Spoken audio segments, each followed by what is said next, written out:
Okay, buhay.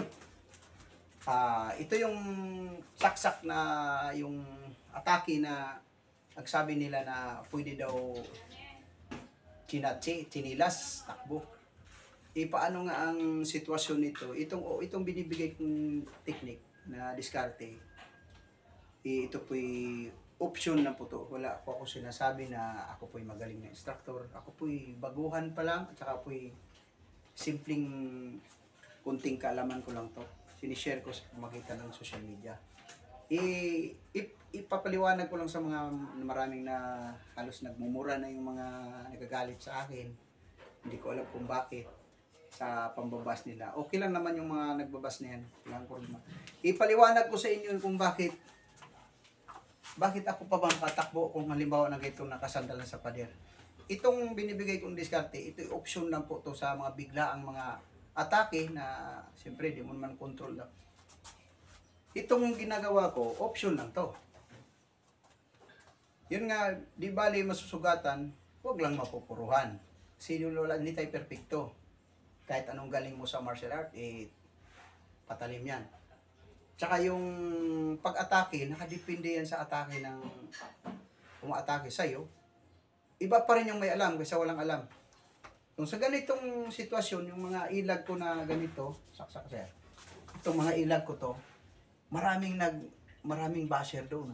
Kasi ang sabi nila, puntahan nila ako dahil sila daw ang susubok. Hindi lang yan ang option sa totoo lang. Hindi lang option ng ganyang mga option.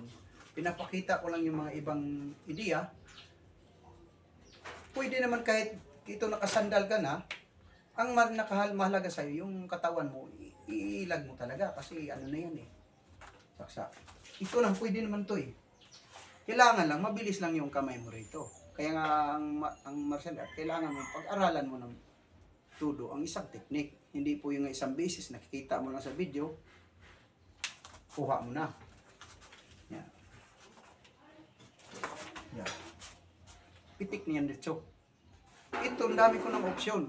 Kahit nandito yung kamay niya, pag backpiece ko doon, ito kasi option na to, pwede na siyang may injury ito.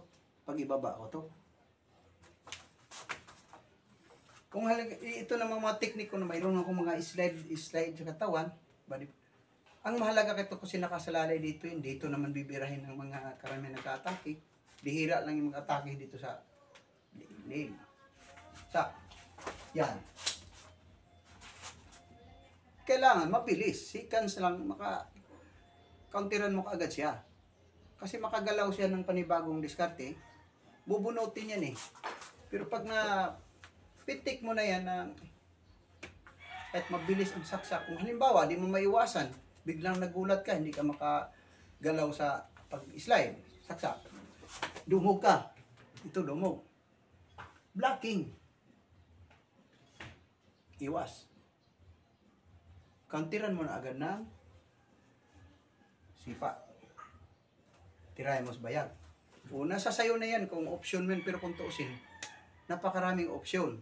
Itong option na binibigay kong diskarte, alam ko naman hindi naman talaga nila nagustuhan to kasi marektahan yung mga binibigay ko yung mga diskarte. Ito, option ko lang to sa pamaraan ko. Islong mo siya. Yan.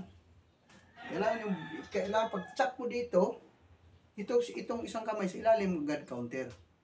Nandun na agad na nakalap. Kasi option ito, pag diniin ko to, injury siya agad ito.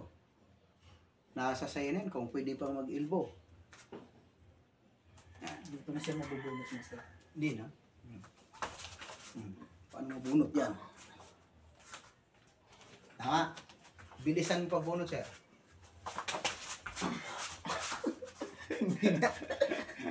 Kaso lang, hindi ko ngayon binirsa ito. Yan, delikado Pag pinitik ko lang yun, halimbawa naman pag bubunutin mo sir, halimbawa, pinitik ko, bunot ulit.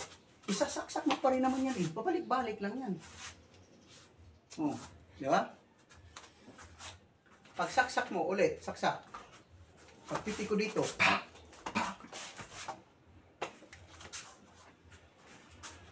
tulog.